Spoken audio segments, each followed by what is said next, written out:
একটা মানুষ এত কিছু কিভাবে জানে? বলো মোহাম্মদ, তুমি কি চাও?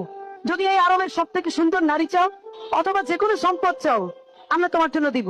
একজন উত্তর দিয়ে না জানেন, তবুও তুমি এখান থেকে সরে আসো। আল্লাহ রাসূলের যে দিনের দাওয়াত, এটা তো বিপ্লব। আল্লাহ রাসূল বললেন, লাওয়াদা আশ-শামসা ফি ইয়ামিনি ওয়াল কামারা ফি শিমালি।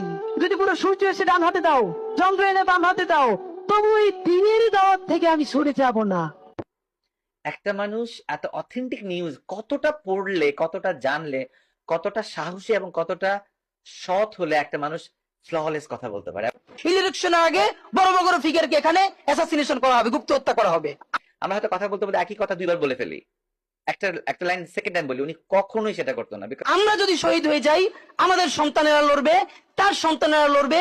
কিয়ামত পর্যন্ত বাংলাদেশ নামক জমিন যতদিন বেঁচে থাকবে, ততদিন পর্যন্ত আজাদির সন্তানেরা লড়াই করবেই করবে। কোনো একটা ওয়ার্ড উনি সেকেন্ড, ওনার আরেকটা গুণ আমি বলি, আমি জানি না আপনারা নোটিস করেছেন কিনা, উনি যখন কোন একটা স্টেটমেন্ট, কোন একটা কথা বলে, কখনোই সেকেন্ড ওয়ার্ড, একই ওয়ার্ড সেকেন্ড টাইম রিপিট করে না। এটা কি? আমি নির্বাচনে দাঁড়িয়েছি, লিফলেটটা দিয়ে সালাম দিয়ে। কেন নির্বাচন করবা? আমি এমপি হতে চাই। এমপি কেন হবা? তোমার কি কোনো অভিজ্ঞতা আছে? আমি বললাম, কেমন অভিজ্ঞতা? বলে, তুমি কোনোদিন ওয়ার্ড কাউন্সিলর হয়েছো, তুমি এমপি হতে চাও? জাস্ট আমি একটু ধৈর্য হারাই গেলাম। পরে যে প্রশ্নটা করলো, তুমি তাহলে এখানেই কেন করছো? আমি বললাম, আমি এখানের ভোটার, ঢাকা হাটের ভোটার, করতে সমস্যা কি? আর তুমি কি ওয়ার্ড কাউন্সিলর হয়েছো? আমি বলি, ওয়ার্ড কাউন্সিলর আর এমপির কাছ তো এক না, আমি ওয়ার্ড কাউন্সিলর কেন? তারপর আমি বললাম, আমি শুরু করছি এমপি দিয়ে, আমি তো একদিন জাতিসংঘের মহাসচিব হইতে চাই। তারপর সে দেখলাম খুবই ট্রিগার্ড হয়ে গেছে। হ্যাঁ, বাচ্চা মানুষ। আমি বললাম, চাচা, এই মনস্তত্ত্ব ভাঙতে হবে। উঠে এসে বললো, তোমরা তো সবকিছু ভেঙে ফেলছো। আমি বললাম, ইয়েস, ইনশাল্লাহ, আরো অনেক কিছু ভাঙবো।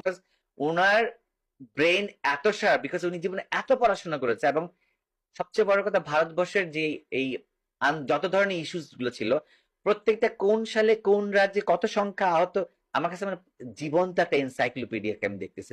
আমি তো ভীষণ ভাবে প্রত্যাশা করি, আমি ছোটবেলা থেকে এই স্বপ্নটা দেখি, অনেক জায়গায় বলেছি, একটা তুমুল মিছিল হচ্ছে অন্যায়ের বিরুদ্ধে। সেই মিছিলের সামনে আমি আছি, কোনো একটা বুলেট এসে আমার বুকটা হয়তো বিদ্ধ করে দিয়েছে। ন্যূনতম ওই জীবনটা লিড করতে পারলাম, যাকে একটা ইনসাফের হাসি নিয়ে আমি আমার আল্লাহর কাছে পৌঁছাতে চাই। এই যে মানুষটার জ্ঞানে প্রেমে পড়লাম আমি, উনি চলে যাওয়ার শেষ দিন পর্যন্ত আমি ওনার থেকে আর ডিসকানেক্ট হই নাই। বিএনপি যদি এখনো মনে করে তার পুরনো ধারার রাজনীতি কইরা সে ক্ষমতায় আসবে এবং টিকে থাকবে, আগে আপনাদেরকে বলছিলাম বিএনপি ক্ষমতায় আসলে থাকতে পারে না সর্বোচ্চ 3 বছর। আজকে সময় আরো কম মনে হইতেছে। বিএনপি যদি বিপুল ভোটে না 300 তে 300 জিততে আসে, এই অবস্থায় সে 2 বছরের বেশি সরকার রান করাইতে পারবে না।